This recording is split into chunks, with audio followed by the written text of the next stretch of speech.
je garde à l'esprit l'idée de m'engager dans une carrière universitaire, même si aujourd'hui les places sont quand même rares, c'est très difficile.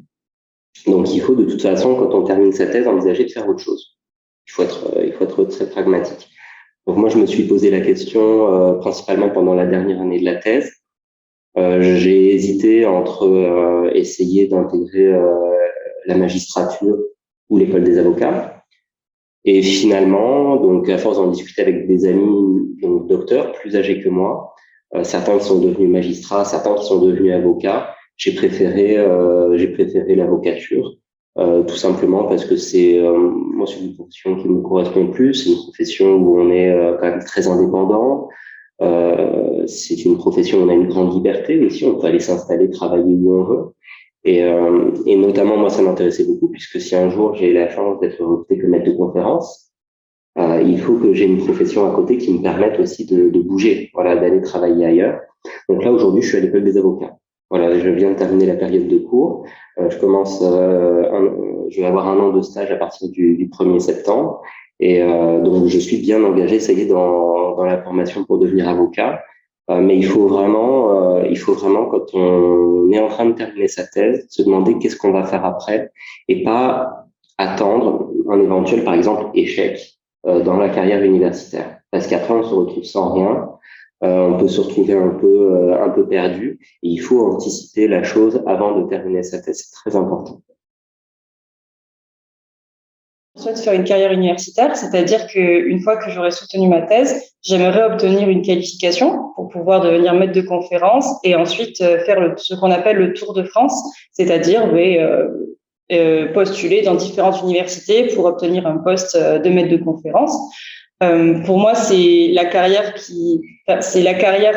que j'envisage et qui est la carrière de principe en réalité quand on veut faire un doctorat, mais j'exclus pas aussi la possibilité d'utiliser la passerelle qui existe encore aujourd'hui avec l'école des avocats, puisqu'il faut savoir que lorsque l'on soutient une thèse, on peut rentrer directement à l'école des avocats sans avoir à passer le CRFPA.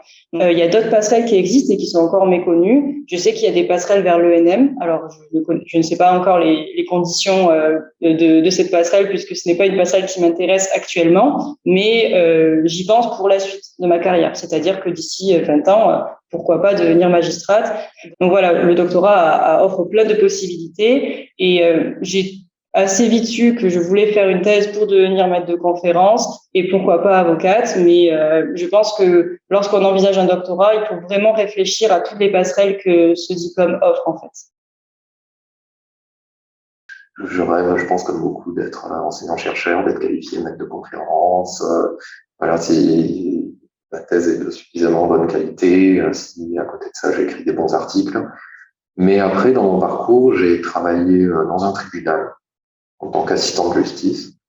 Et ça m'a beaucoup plu, donc retourner faire juriste assistant, peut-être auprès d'un tribunal, lorsque j'aurai terminé la thèse, peut-être en parallèle de quelques groupes de télé, j'envisage ça aussi. Mais chaque chose en son temps, là, je viens d'être recruté à terre, donc au moins cette année, on va se consacrer à la thèse et au TD.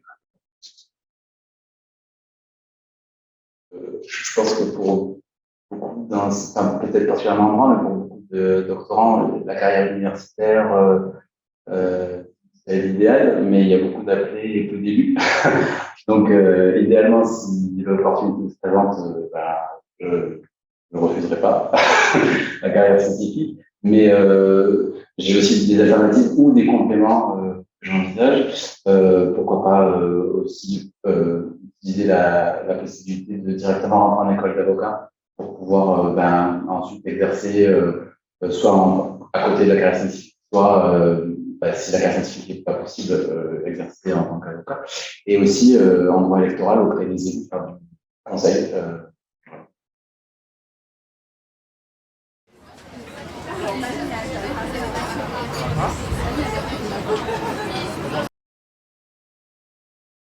C'est vrai que la thèse, finalement, il permet de faire nos preuves en tant que docteur sur des sujets très particuliers, très pointus. Moi, par exemple, j'ai fait ma thèse sur le nouveau-né. j'aurai peut-être un ou deux dossiers dans ma carrière où ma thèse m'aidera vraiment sur ce sujet-là, mais peut-être pas beaucoup plus.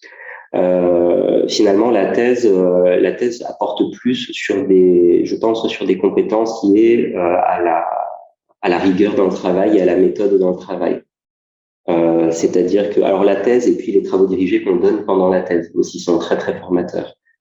C'est-à-dire que, notamment les travaux dirigés, on est obligé, par exemple, si on donne un TD sur l'indivision, eh bien, on est obligé d'avoir des connaissances un peu synthétiques sur tout le droit de l'indivision pour pouvoir en parler avec les étudiants pendant 1 heure et demie.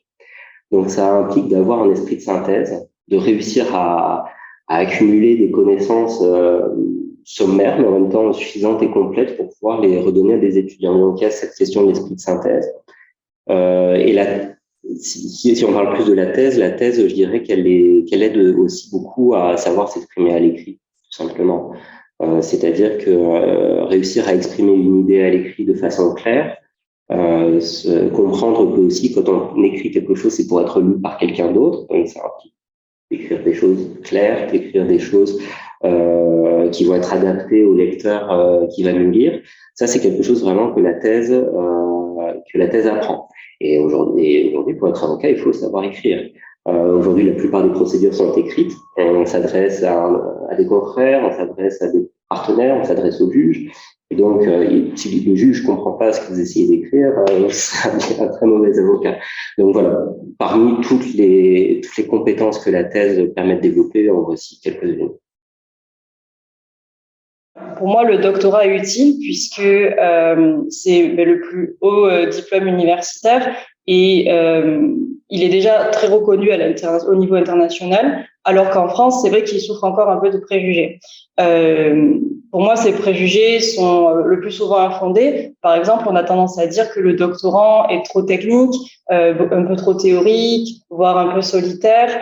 Et en réalité, ce qu'il faut savoir, c'est qu'un doctorant n'est pas si solitaire puisque lorsque l'on donne des cours en tant que chargé d'enseignement, on travaille dans une équipe.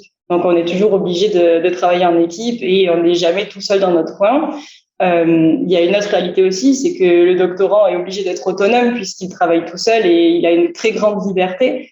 Il y a aussi d'autres préjugés qui portent sur la spécialisation du doctorant. C'est vrai que, par exemple, des entreprises pourraient hésiter à recruter des doctorants, enfin des docteurs, hein, une fois que la thèse a été soutenue, puisque les entreprises pourraient craindre, par exemple, que le doctorant soit trop spécialisé sur son sujet de thèse. Mais en réalité, lorsque l'on donne des cours, on ne donne pas toujours des cours dans sa propre spécialité. Donc pour ça, on est obligé de se dépasser toujours et de faire des recherches en plus et de découvrir d'autres voies. Quand on sort du cadre strict de la fac, c'est intéressant de découvrir cette liberté de jeunes chercheurs, liberté que l'on ne connaît pas lorsqu'on entre en prépa, par exemple. Alors, je vais dire l'inverse. Je pense qu'avoir travaillé sur le terrain, d'avoir vu la pratique du droit, ça, c'est utile pour la thèse, par contre. Après mon expérience dans un tribunal, je sais que je n'ai pas le même juriste qu'avant, où j'avais juste été universitaire, j'arrivais avec mon master 2 et quelques TD que j'avais eu en charge. Donc c'est l'inverse, c'est aussi l'expérience du terrain qui nourrit le travail de thèse et qui fait un meilleur juriste. Mais à l'inverse, je pense que la thèse, ça apprend la rigueur, ça apprend une rigueur maximale. C'est-à-dire, on n'écrit jamais une phrase sans l'avoir justifiée, sans une note de bas de page qui explique d'où on l'a tiré, d'où on tire cette affirmation. Et je sais que quand j'ai lu des conclusions d'avocats ou des jugements, etc., je pense que d'avoir été enseignant, d'avoir corrigé des copies, etc., et d'avoir travaillé dans une thèse, je pense que oui, ça apporte une rigueur que aucune autre formation, aucun autre travail n'apporte. Ça, j'en suis persuadé. Depuis que j'ai commencé ma thèse, je dirais que déjà tout au long du parcours étudiant de juriste, on exacerbe notre compétence analytique, on exacerbe vraiment cette compétence d'analyse et structuration de nos pensées. Et ça, je pense que c'est quelque chose qui m'enrichit personnellement. Enfin, parfois, je me surprends moi-même à finalement, même dans d'autres situations de la vie, vraiment avoir cette analyse, ce réflexe analytique, quoi, mais qui est utile en fait, et qui permet de parfois faciliter l'appréhension de certaines choses.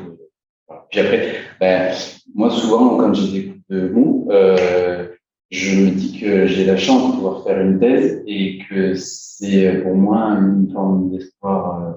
Enfin, c'est une occasion inespérée de toujours m'enrichir intellectuellement parce qu'il y a des lectures que j'aurais sûrement pas faites si j'avais pas la nécessité de les faire pour ma thèse et pourtant que j'aurais aimé faire peut-être plus jeune et là bah, je l'ai fait parce que c'est intéressant pour ma recherche, voilà. Donc c'est vrai que cet aspect-là qui en fait c'est un peu la thèse me tire et je tire ma thèse, voilà.